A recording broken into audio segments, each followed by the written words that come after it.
Hey, hello, fellow traders. It's Nutty Bar, and this is a little different video for me, so bear with me. But in this video, I want to.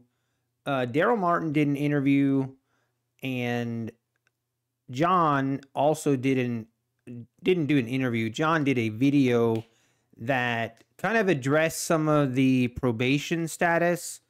And I know a lot of you have had questions regarding the probation status, and I personally have had questions regarding the probation status and just what it means, what you need to do to get out of it.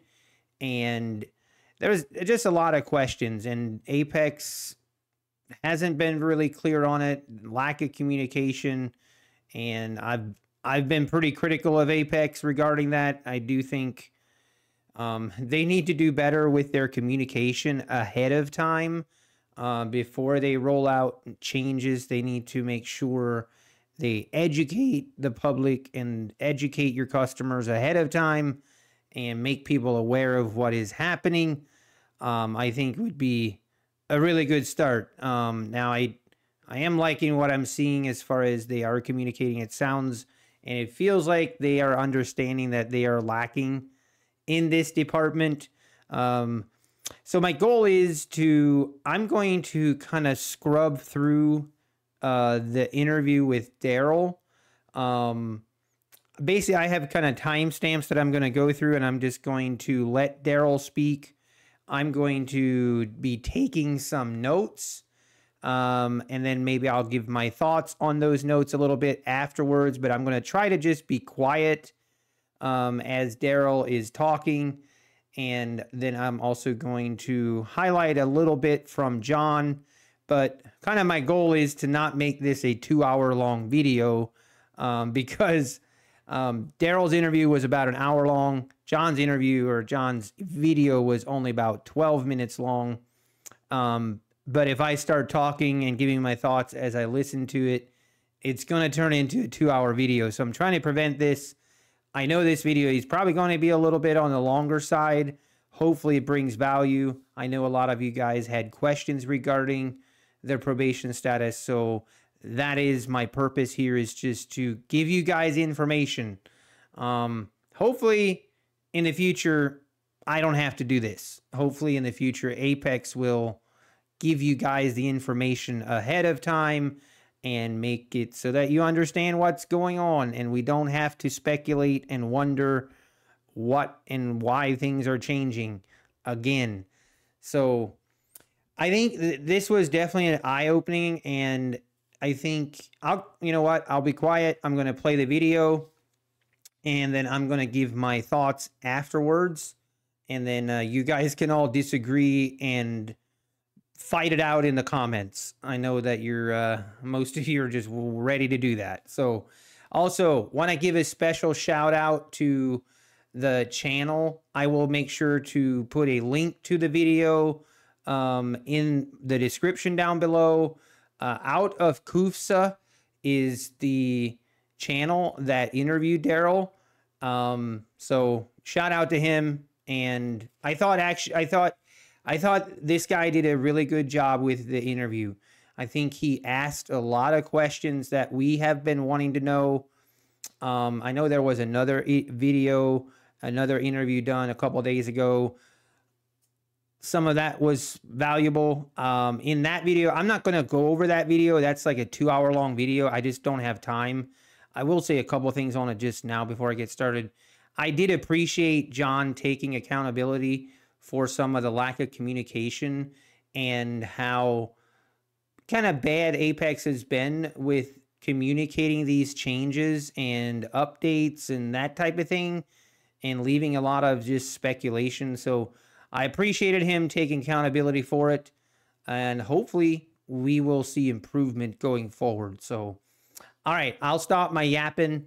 I'm going to play the video. I'm going to skip through the video and maybe talk a little bit in between, and then you're going to see me just kind of take notes underneath this comment section here. Basically, I just want to make notes so I kind of have talking points afterwards. So, all right, enjoy. Special thanks to Mr. Darrell Martin, who accepted my invitation to make another Zoom session for Q&A about everything that's going on with Apex. We have about 17 questions and few personal questions after it. If you have any questions that you came up during the Zoom, you can type it into the chat, and if we have time, I'm gonna go through it. So, Mr. Darrell, how are you?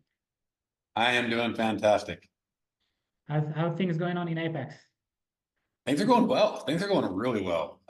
We have a whole new technology team that is building it up and getting ready to launch just a lot of new stuff, new site, new back end. We're getting ahead of everything instead of being behind everything because we grew so much so fast at the beginning of this year. Like we doubled in size in a matter of a couple months. And so we've staffed up. We've hired over 100 new customer service reps. So that way we can start responding to tickets faster and we're getting all them trained. So it'll take a minute, but we're getting them all caught up. And we're getting the technology where it's going to be a whole lot faster. We're going to be adding on a whole nother option besides straight evade rhythmic. So that'll be coming out hopefully before the end of the year. So I'm hoping to be testing that this week. So I think we got the programming done. We just got to test it out, and it's a really, really cool platform, and gives us all sorts of analytics to be in front of stuff. Because what we want to do is, like when there's denials, right?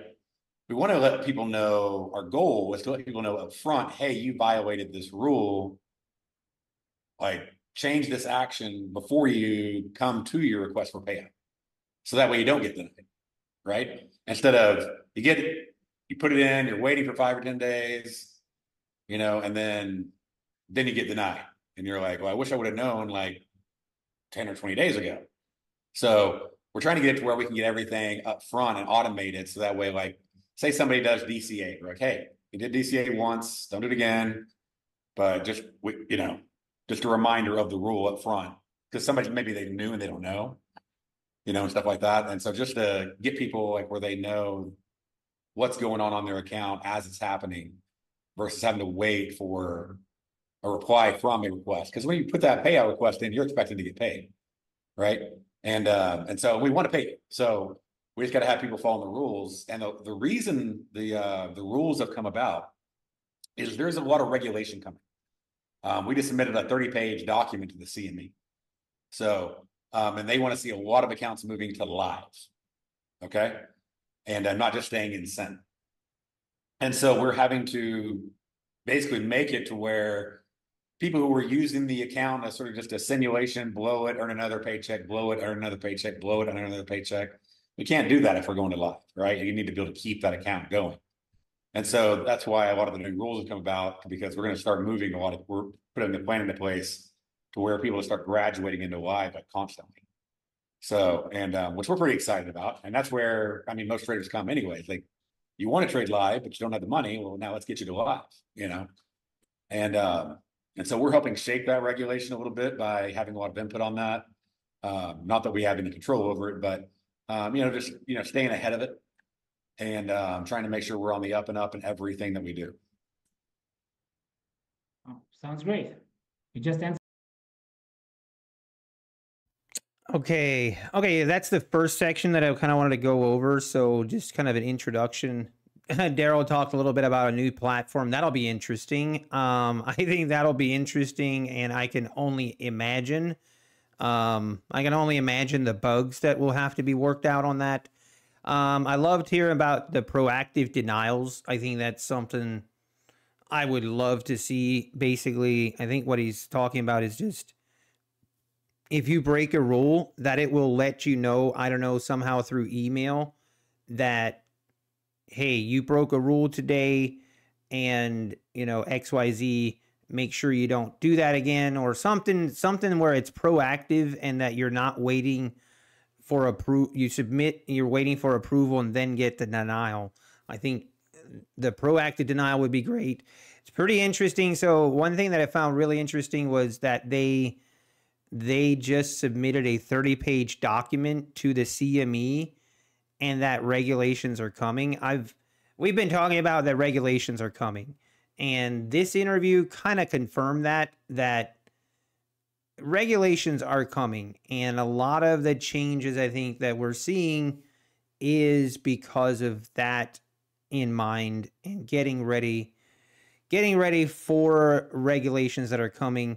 And it sounded like, at least he insinuated a little bit, that that they have some input into the regulations. Obviously, I don't think they have a whole lot of say in it, but maybe they do have some input. But that's pretty I don't know, that's pretty crazy that they are actually already talking with the CME. Okay, now I'm going to skip forward a little bit. Again, I'll link the video. Skip to listen to the whole thing if you want. It's worth listening to everything.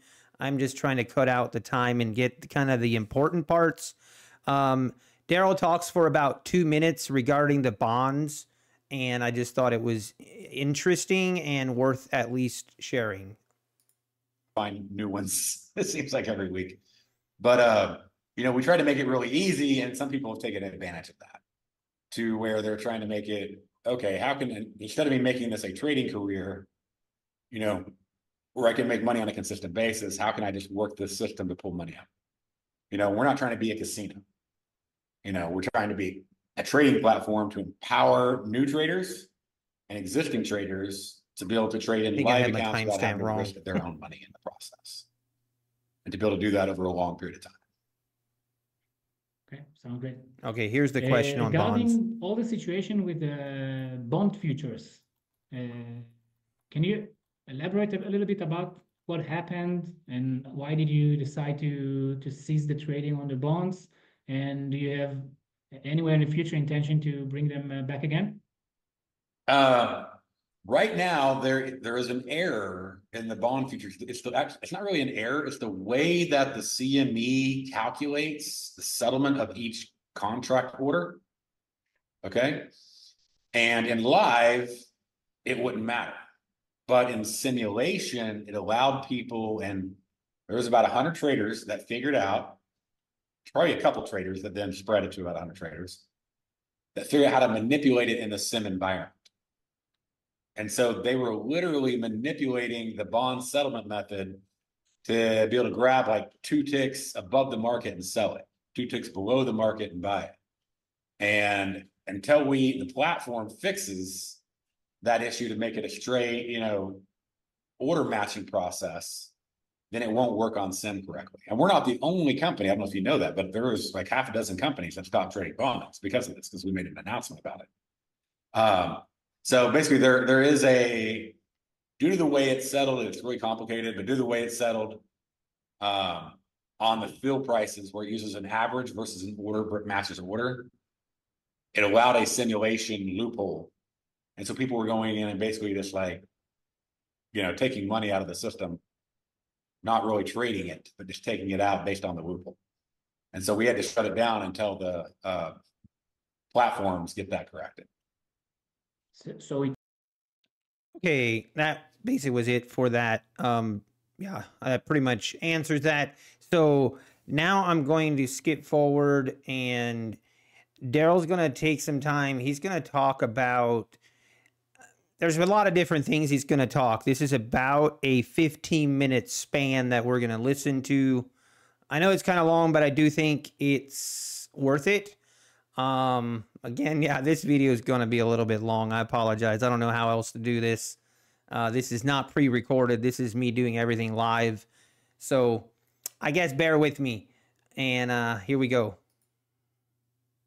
Traders that are prohibited to buy new evaluations accounts. If for some reason their PA accounts are getting burned, that's the meaning of it, is that they cannot do business with Apex anymore?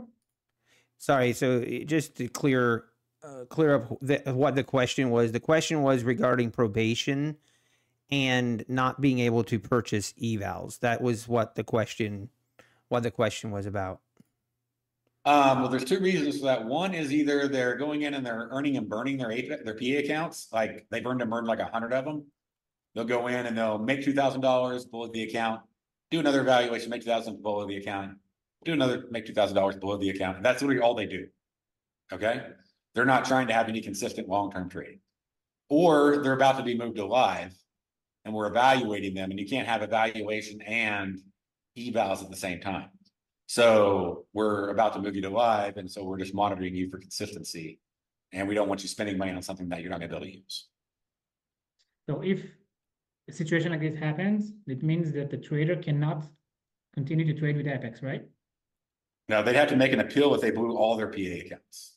Oh, so okay, there's a situation. There's an exit. Yeah. Okay, great. Can you elaborate a little bit about all the probations process that's happening? What happens after 30 days? What will allow traders to pass this probation, and what will make them not to pass it? And if they don't pass this probation, then what's going to happen with them? Well, then either they would remain on probation or their account would be closed, depending upon what they've done in the last 30. Like if they're on probation and they're just breaking the rules constantly, well then, okay, let's just call it a day and part ways. If they've made improvements, then they'll be taken off probation and they'll be able to continue with their accounts like normal. So the probation status and the situation that they cannot buy another evaluation accounts are separate, totally separate process? Yes. Oh, Yes. Because usually they came, as far as I know, they came together. They can. Okay. So, okay, in the probation status, the traders have to have a cushion of above $2,600. Why? Right, they have to have a, yeah, Yeah. correct. Why did you set this rule? And Because they're earning and burning. And so we're basically making them leave a buffer in there. Every other company actually does this on everybody. So we're only doing it on people on probation. So where they have to have a support level in there. So that way they're having to earn more, and then they keep that account longer because they're not drawing it down to $500 and then blowing it the next day. So they go make 4,600, they withdraw 2,000, they still have $2,500. And they can last, because we want them to get multiple payouts for a long time on the same account. Not one payout, below account, one payout, below that account, one payout, below that account. So that's the whole point of the probation, is like, hey, let's get you to a point where, you know, you are able to consistently get payouts on the same account, because we want to move you to live. So is there any indication that someone passed the probation status? yeah, we'll tell them. So you should expect an email after 30 days or more? Yeah. And you can always request it. Hey, have I passed it? Am I good? You know, you can always ask. Okay, and can you explain a little bit about the buffer zone in the probational status? I don't know what the meaning The of it is. buffer zone, again, is just there to make sure they don't earn and burn the account like they've probably been doing a whole lot of. So we want them to get multiple payments on one account, not multiple accounts, multiple payments. And I mean, what I mean by that is like, I earn one, I lose it. I go get another one, I make money, I lose it. I go get another one, I make money, I lose it. It's like, why not get one account and make money on all three? That's somebody we can put into live. And that's healthier for the company, which is also healthier for the community of the traders, because that means we're doing well. So we're able to, you know, pay you well. So basically the way. And we're developing good habits in the trader by having them learn how to manage their risk and manage their profit. So that way they can, you know, become a long-term successful trader. I think most people here are wanting trading to be probably their primary income source. So learn how to do it the right way. So whether you're trading with Apex or on your own or somewhere, whatever, that you're doing well. We just want you to be successful. And successful is not, I make a withdrawal and I blow my account. I make a withdrawal and I blow my account. Successful is, I make a withdrawal and I make another withdrawal and I make another withdrawal and I make another withdrawal, you know? And so we're really pushing those successful principles, probably the only company really pushing those successful principles as traders for traders.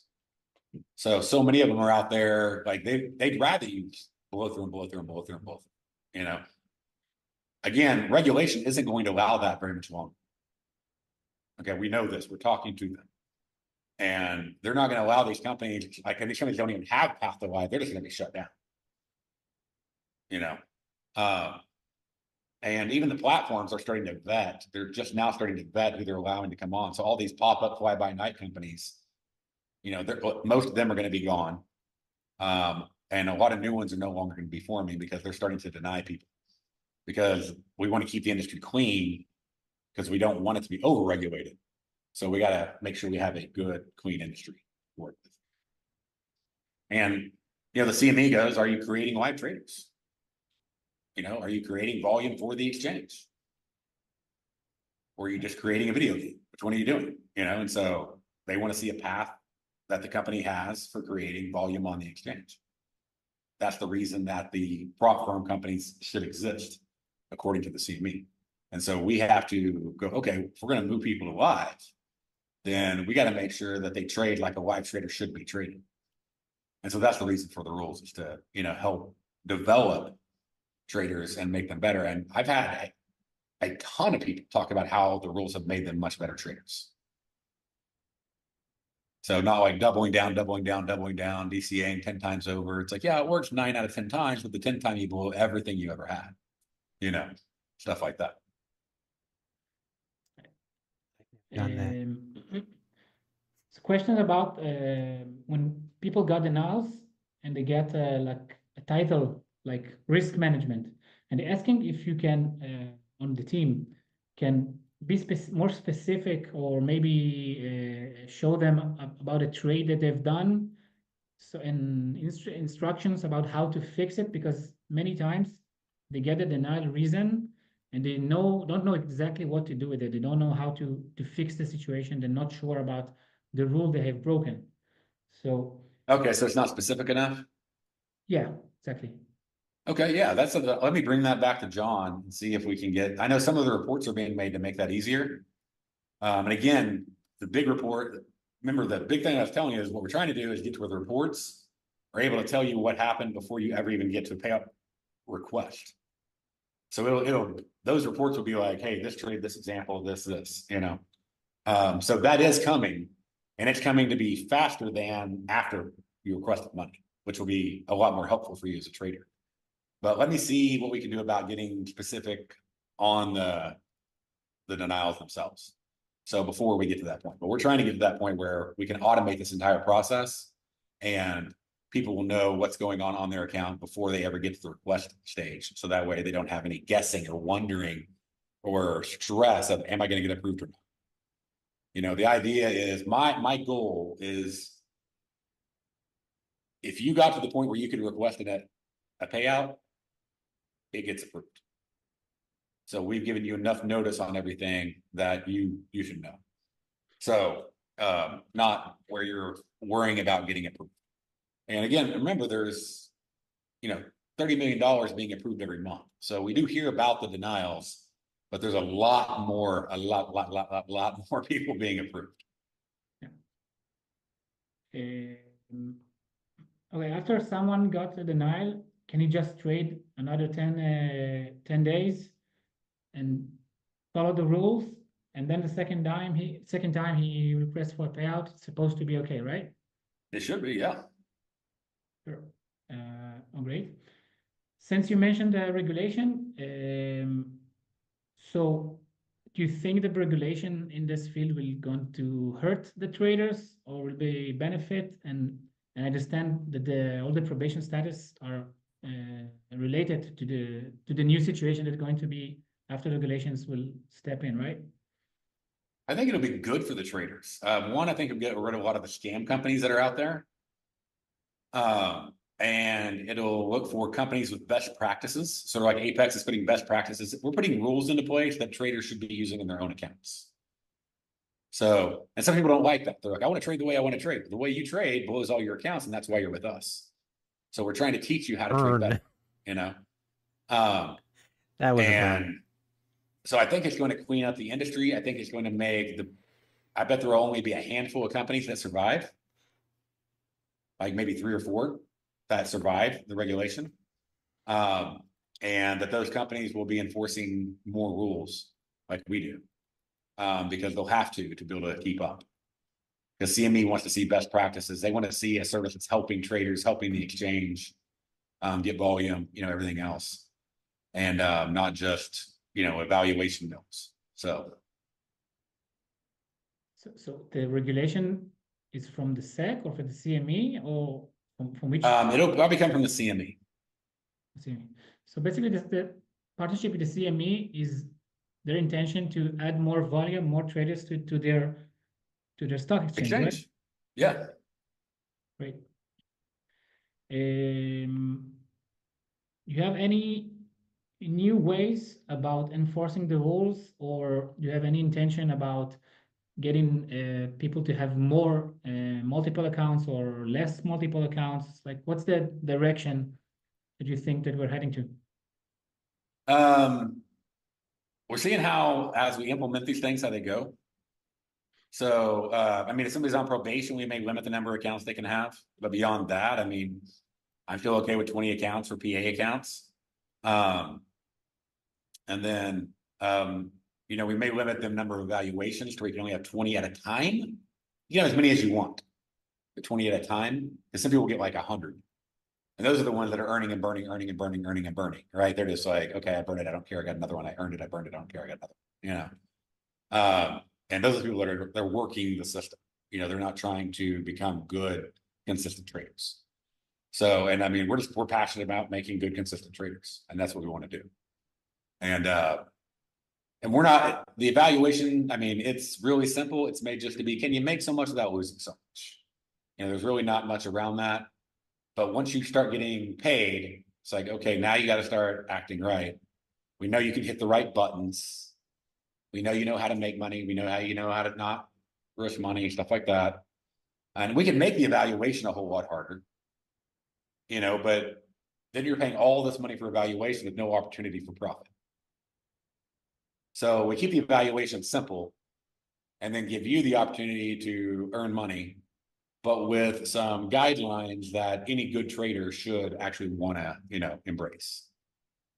When you say earn and burn, you mean performance accounts, right? No, not evaluations, because evaluations. Right. Yeah. We don't care about evaluations. So, I mean, that's just, can you hit the right buttons to make a profit without hitting a loss? Okay, great. Can you picture what is the main goal of Apex? I mean, how do you see Apex in the future in your vision? Like thousands of successful traders that you want to copy trade them, or like a house that new traders can study and give birth to the new generation of traders? Like, what's the vision in your? My vision is tens of thousands of live traders making hundreds of millions of dollars a month. Can you picture how is it to be a live trader? Because I don't think everybody knows what's the meaning of a live account or a live. It's trading the same as PA, except for your order actually goes to the market and has to be filled by somebody else. So you have only one account, and what's the drawdown? You can actually have 3 accounts in live. And what's the drawdown number of contracts? Or is it? You'll get this. We'll start you off small, but then we'll build it up for you. So let's say you had 20 accounts. We'll build it up and build it up and build it up for you, because we want you to get used to it. Because again, we're training you to be a live professional trader. So, but I mean, if you had 10 accounts, and I mean, you could get up to 300 contracts. But we want you to know how to handle that volume, because that volume has to be there for you to get filled on it in a live market. Okay, that's kind of the sum of it that I wanted to share regarding that section. I know there was a lot covered.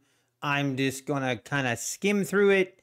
I'm sure you guys all have opinions. I'm trying. I guess the purpose also of this video is to share Apex's perspective. I know I don't want to get into, like, if you. it seems to me like Apex is doing a lot of this so they can move people into a live account, and it is created them to have a lot more rules. And if you don't like those rules and you think they're way too strict, whatever it is, I don't really care. That's fine. I think that's totally fine if you feel that way. Maybe Apex isn't for you. My goal for this video is more just to share what Apex's vision is. And then you can kind of see what their vision is, and it might not align with your vision, and that's okay.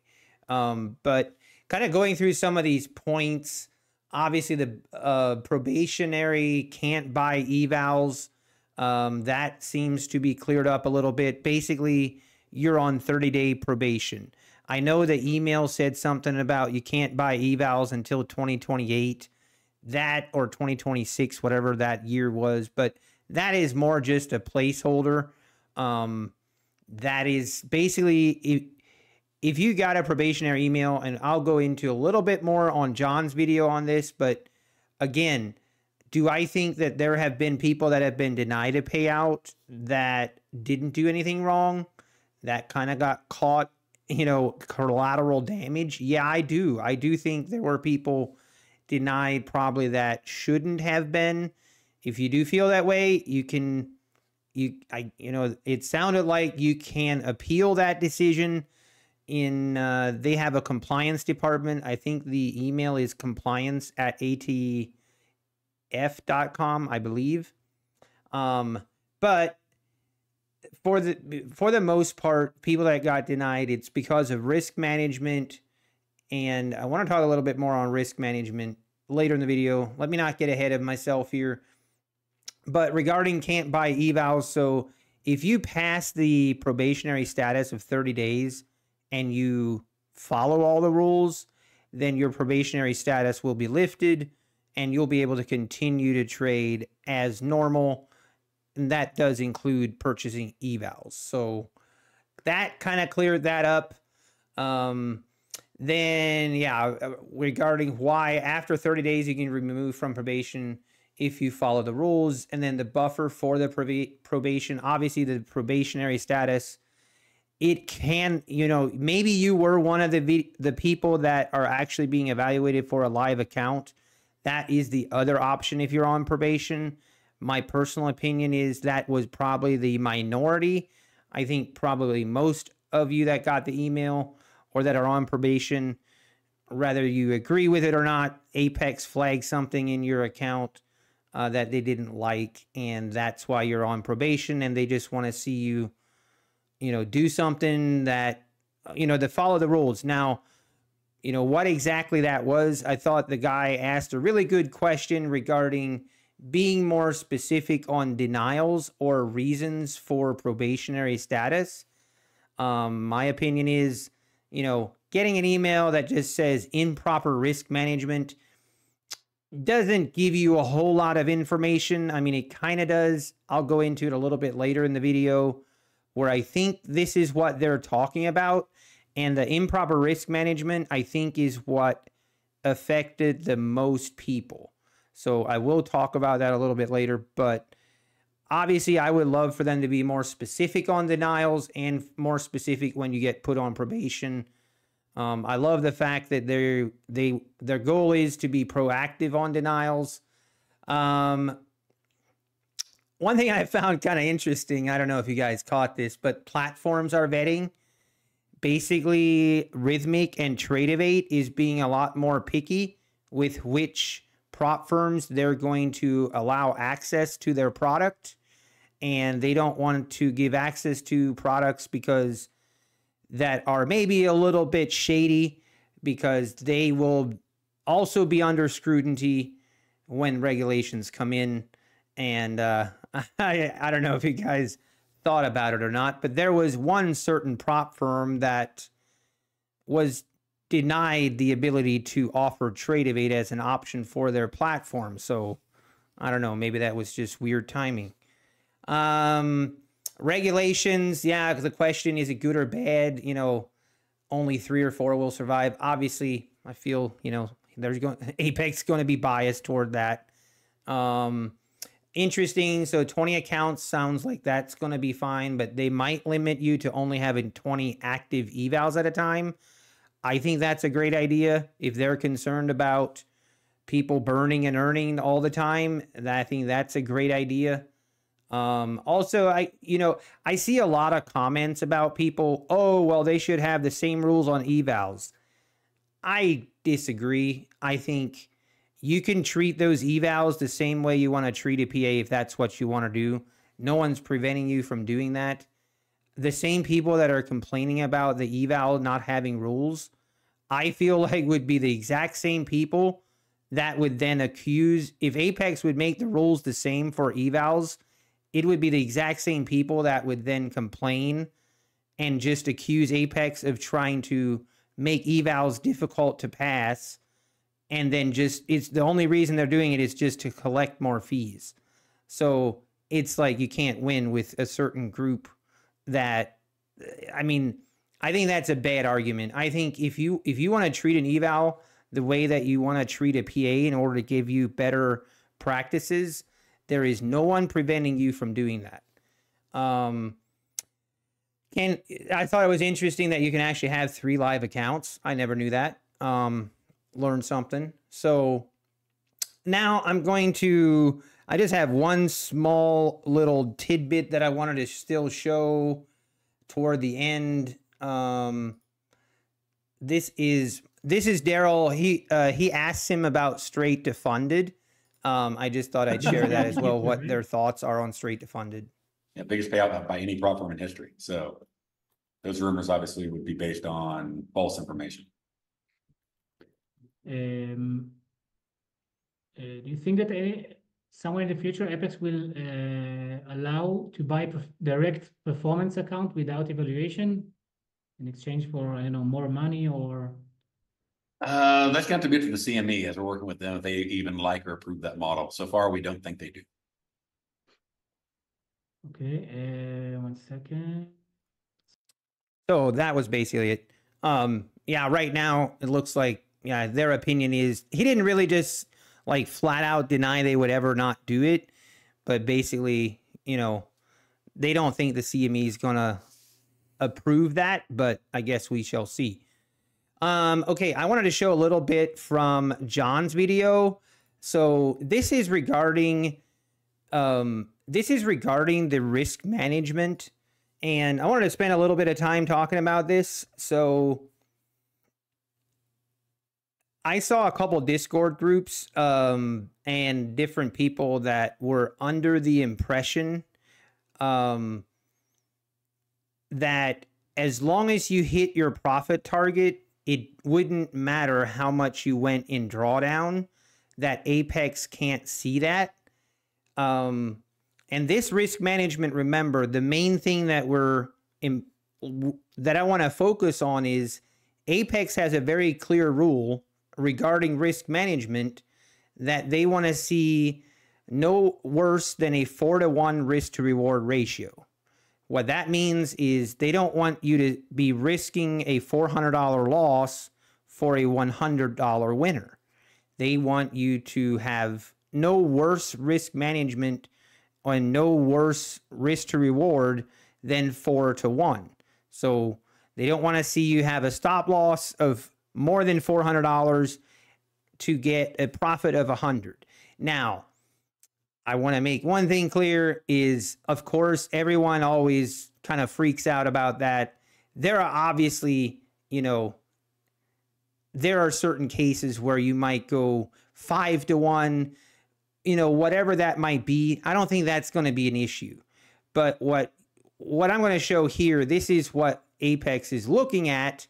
And if you got your account in probation or you were denied a payout, this might be the reason why. And I think this is where a lot of people are being flagged by Apex for having improper risk management. And I don't think they know that Apex could track it like this, because I have a kind of an example of someone a couple of weeks ago, someone submitted a daily P&L report and it basically showed 10 days of green. And, you know, he got an email about improper risk management. And with 10 days of green, and there were very similar profit targets every day, it makes you wonder, well, that's not possible. How can that be? But Apex knows if you're not using a stop. And basically what this trade is showing is someone entering here, and they allowed their account to go $2,000 in drawdown in order to get $100 profit. And of course, we all know that's not a 4-to-1 risk to reward ratio. Even though they didn't actually trigger the stop, Apex can see if you're allowing your risk to reward ratio get that out of whack, that's a red flag.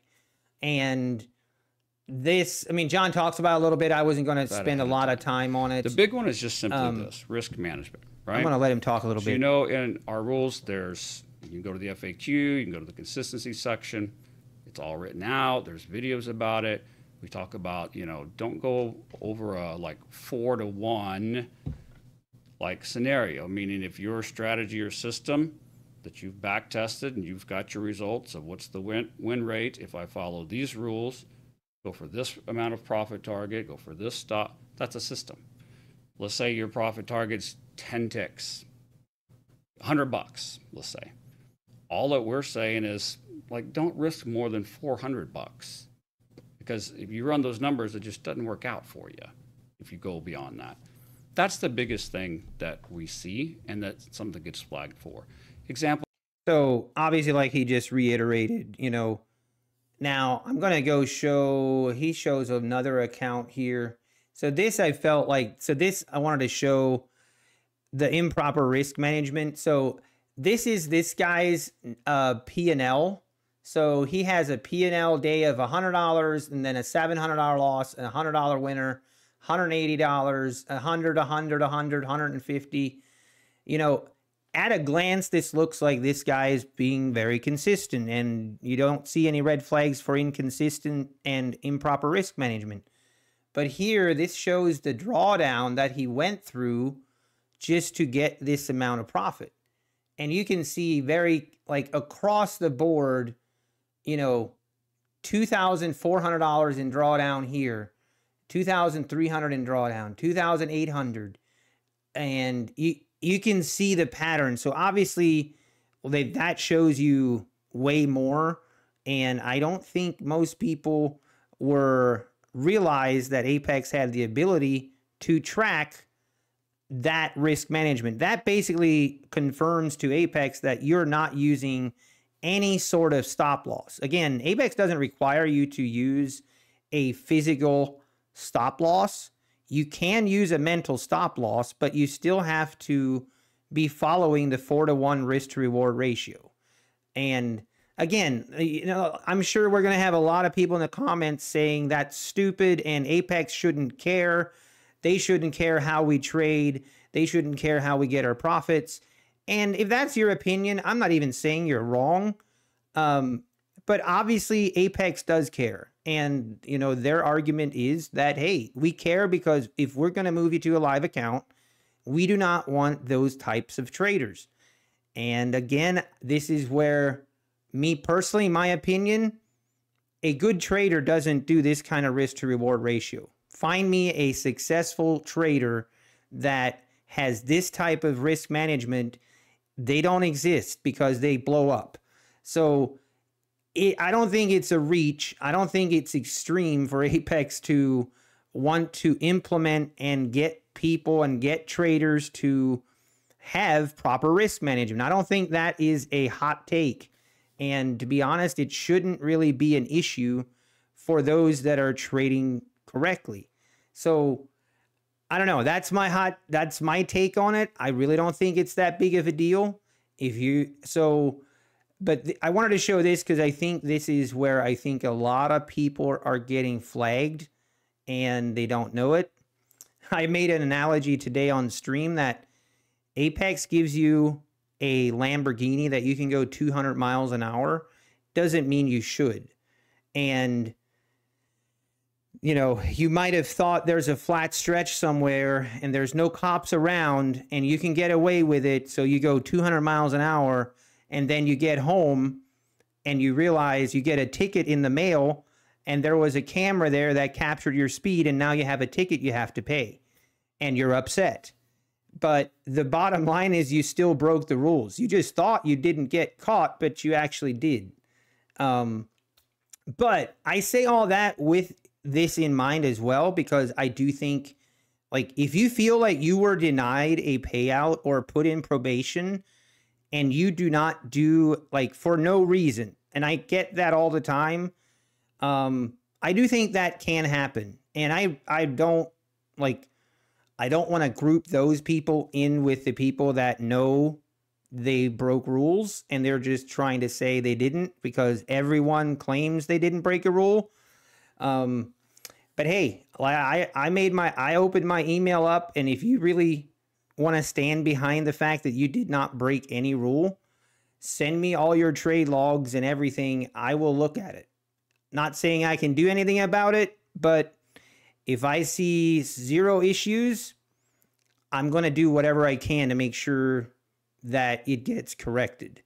I'm not making any promises, but I feel for people that might have been collateral damage in all of these changes. So anyway, I say that. I'll link my email down below as well. Obviously, I'll link the video for the interview as well. Comment down below. Let me know your comments. I'm not going to delete comments. I'm going to keep them completely open so you can go off if you want. But bottom line is this, I know this sounds crazy and hard to believe, but from what I see, Apex wants consistent traders and people that are just going through accounts and the only goal is to get a payout. If that means they have to blow through 10, 20 funded accounts to get one payout, that's what they do. They don't use any stop loss. They just blow the account rather than having proper risk management, and they go on and activate the next funded account until they finally get a payout. That's prop firm trading, but that's not real life trading. That's just not reality. If that is how you want to trade, if that is how you see prop firm trading and that's what you want to do, then Apex is not for you. You go somewhere else. You need to trade somewhere else, because Apex is going to flag it, and then you're just going to get frustrated when you get denied a payout, and then you're just going to claim you did nothing wrong. So I really do think, like, if that's your motive, I don't really think it's wrong. I personally don't want to trade that way. I personally want to trade in a way that I'm actually getting better at trading, and that I can actually take what I've learned and put it into practice in an actual live account. That is what I envision, but that might not be the case for everyone. That's okay. All right, guys, I have yapped long enough. This is about a 50-minute video. I don't know how else to make it shorter. Hopefully you guys found value in it. If you did, hit the thumbs up button. Appreciate everyone. And again, let me know your thoughts in the comments down below. Take care and God bless.